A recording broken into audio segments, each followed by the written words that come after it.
आज Doubtnut app download करें। Doubtnut पर अपने सभी गणित, रसायन विज्ञान, भौतिक विज्ञान और जीव विज्ञान के डाउट्स का करो सफाया। बस प्रश्न की फोटो खींचो, एक ही प्रश्न को क्रॉप करो और तुरंत वीडियो सोल्यूशन पाओ।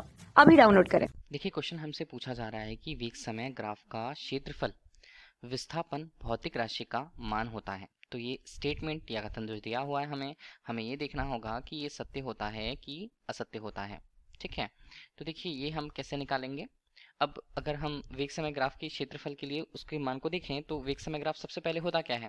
अगर हमने किसी वस्तु के लिए उसके वेग का मान समय के साथ प्रदर्शित कर रखा है किसी ग्राफ में, तो हम उसे संयुक्त रूप से क्या बोलते हैं, उस ग्राफ को वेग समय ग्राफ हम कहते हैं।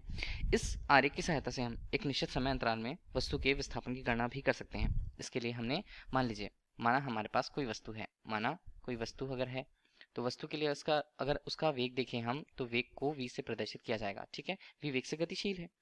इस तरह उसका आरेख अगर हम बनाए तो वो कैसे बनेगा। देखिए, अगर हमने ये आरेख बनाया तो ये कुछ इस तरह से है, जिसमें y के धनात्मक दिशा में वेग प्रदर्शित होता है और x की धनात्मक दिशा में समय प्रदर्शित होता है।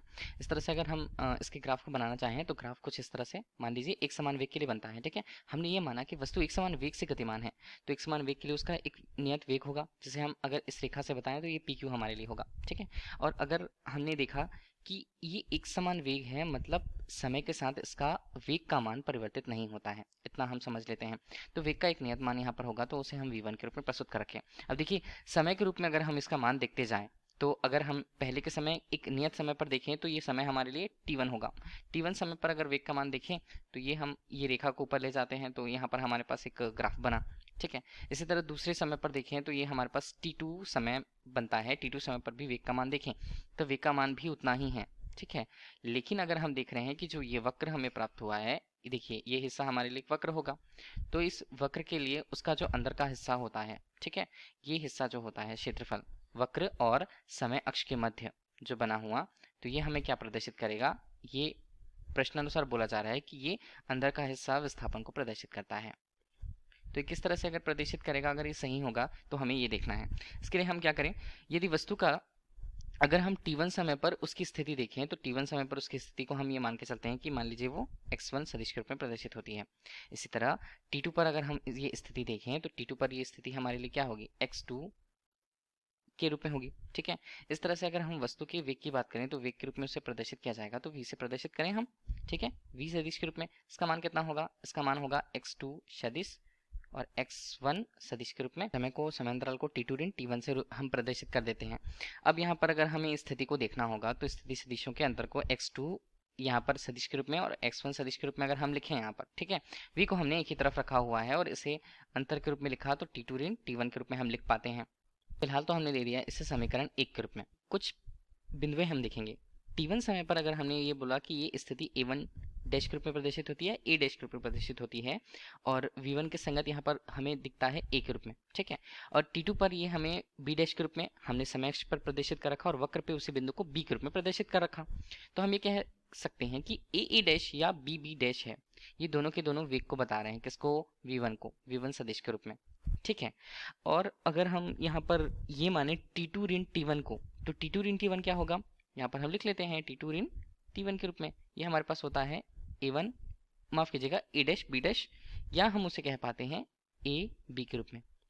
ठीक है, अब इन्हीं दोनों मानों को हम समीकरण पर रखेंगे, समीकरण 1 पर। तो यहाँ पर हम लिख लेते हैं समीकरण 1 से। इस तरह से अगर हम x2 ऋण x1 को देखें तो x2 यहाँ पर सदिश के रूप में और x1 सदिश के रूप में, इसका मान क्या होगा, इसका मान यहाँ पर होगा, v को हमने क्या लिखा, v को हमने लिखा a डैश के रूप में, और इसका गुणा किया हमने किससे, a b से। चलिए a b हमने ले लिया, a डैश b डैश भी हम ले सकते हैं। और ये एक तरह से a डैश और a b हमें क्या बता रहा है, मतलब एक लंबाई को बता दे रहा है, एक चौड़ाई को बता दे रहा है। अगर लंबाई और चौड़ाई अगर हम कहें तो एक तरह से हम ये कह सकते हैं ना कि a डैश और b डैश b जो होता है, इस तरह से पूरा जो हिस्सा है वो एक तरह से उसके क्षेत्रफल को बताएगा। और ये क्षेत्रफल किस तरह का क्षेत्रफल होगा, आकृति के अनुसार ये होगा किसी आयत का क्षेत्रफल। तो हम ये कह सकते हैं कि आयत a डैश b क्षेत्रफल जो है वो विस्थापन को बता रहा है, x2 सदिश और x1 सदिश के मान को, और इसी को हम कह पाते हैं विस्थापन। ठीक है, तो विस्थापन एक भौतिक राशि हुई और यही भौतिक राशि हमें क्या प्रदर्शित कर रही है, क्षेत्रफल के मान को प्रदर्शित कर रही है। तो ये हमारे पास मान हुआ। अब इस तरह हमने तो ये प्रूफ कर दिया कि जो हिस्सा होता है वेग समय ग्राफ का, जो क्षेत्रफल होता है, मतलब कभी भी अगर हमने क्षेत्रफल ले रखा तो हम वक्र देखेंगे और नीचे जो हमें x अक्ष की दिशा में जो मान दिखेगा उसके साथ जो क्षेत्रफल बनता है, मतलब ये फल होगा, तो ये हमें विस्थापन के मान को बताएगा। तो ये हमारे लिए जो कथन होगा वो हमारे लिए सत्य होगा। धन्यवाद। कक्षा 6 से 12वीं से लेकर नीट, IIT, JEE वो एडवांस के लेवल तक 1 करोड़ से ज्यादा छात्रों का भरोसा। आज ही डाउनलोड करें डाउटनेट ऐप या व्हाट्सएप करें अपने सारे डाउट्स 8400 400 400 पर।